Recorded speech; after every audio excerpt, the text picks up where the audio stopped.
Maligayang pagdating sa Dreamstart Labs. Sa video na ito, gusto kong ipakita sa inyo kung paano mo maisasaayos ang mga contribution ng social fund. Isipin ang senaryo na ito.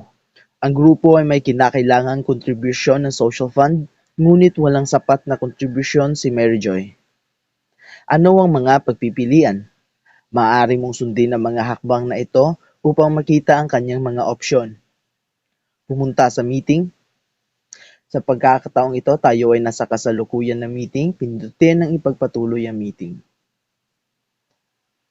Pagkatapos ay pumunta sa ipon at hanapin ang pangalan ng miyembro.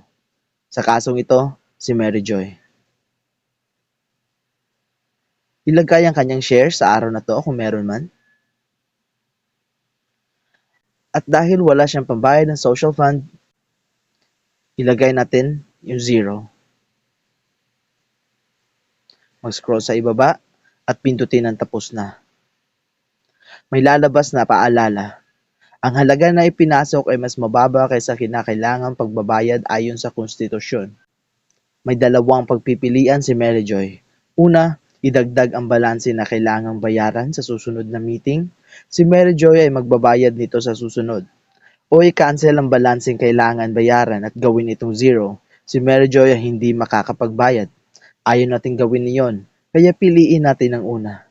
Pindutin ang OK. At ayun, tapos na. Maraming salamat.